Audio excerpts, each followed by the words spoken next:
ഇന്ന് യഥാർത്ഥത്തിൽ അദ്ദേഹം വാർത്താസമ്മേളനം നടത്തി പറഞ്ഞ കാര്യങ്ങൾ UDF നേരത്തെ തുറക്കാൻ വെച്ചിരുന്ന വാതിലൊന്ന് തുറന്നു വെച്ചിട്ട് ഇപ്പോൾ അടയ്ക്കണോ തുറക്കണോ എന്ന അവസ്ഥയിലേക്ക് ആക്കി വെച്ചിരിക്കുകയാണ്. ഇന്നത്തെ പ്രതികരണം കൊണ്ട് അതാണ് ഉണ്ടായിരിക്കുന്നത്.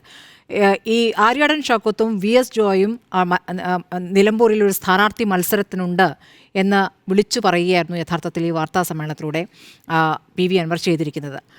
PV അൻവർ CPM-മായി തെറ്റിക്കഴിഞ്ഞ ശേഷം നടത്തിയ വാർത്താ സമ്മേളനങ്ങൾ, അദ്ദേഹം ഉയർത്തിയ വിഷയങ്ങൾ, അതൊക്കെ തന്നെയും കേരളം വളരെ ഗൗരവത്തിൽ തന്നെ കേട്ടതാണ്. അതിൽ പല കാര്യങ്ങളും അങ്ങനെയാണോ എന്നൊരു സംശയം ഉയർത്തിയ കാര്യങ്ങളാണ്. പല കാര്യങ്ങളിലും വിജിലൻസ് അന്വേഷണത്തിലേക്കും പോയല്ലോ. അപ്പോൾ അത് വിജിലൻസ് അന്വേഷണത്തിലേക്ക് ഇപ്പോൾ അജിത് കുമാറിൻ്റെ കാര്യത്തിലാണെങ്കിൽ ആ അന്വേഷണ റിപ്പോർട്ട്, അദ്ദേഹത്തിന് ക്ലീൻ ചിറ്റ് നൽകിയ റിപ്പോർട്ട് അയച്ചിരിക്കുന്നു വിജിലൻസ് ഡയറക്ടർ എന്നുള്ളതാണ്. അപ്പോൾ അതിലൊക്കെ എന്തോ ഒരു ഗൗരവത്തിലുള്ള കാര്യമുണ്ട് എന്നൊരു തോന്നൽ അവിടെ ഉണ്ടാക്കിയിരുന്നു. പക്ഷേ എല്ലാത്തിനും P. ശശി പറഞ്ഞിട്ടാണ് എന്ന് പറഞ്ഞു. ഇന്ന് വാർത്താ സമ്മേളനത്തിൽ പറഞ്ഞ മറ്റൊരു സുപ്രധാനമായ കാര്യം, അദ്ദേഹം പല കാര്യങ്ങളും പറയാനിരുന്ന ഘട്ടത്തിൽ അത് പറയണം, അൻവർ പറയണം എന്ന് അൻവറിനെ കൊണ്ട് പറയിപ്പിച്ച CPM-ലെ പ്രധാനപ്പെട്ട ചില നേതാക്കളുണ്ട്. ആ നേതാക്കൾ പിന്നീട് നിശബ്ദരാകുകയും അൻവറിനെ അങ്ങ് തള്ളിയിട്ട് അവർ മിണ്ടാതെ പോവുകയും ചെയ്തു. അപ്പോൾ അവരുടെ പേര് വിവരങ്ങൾ ഇന്നത്തെ ചർച്ചയിൽ ഞാനത് ചോദിച്ചു. അപ്പോൾ അവരത് അവരുടെ നിസ്സഹായത കൊണ്ടാണ് പറയാത്തത് കൊണ്ട് ആ പേരുകൾ വിളിച്ചു പറയുന്നില്ല എന്ന് പറഞ്ഞു.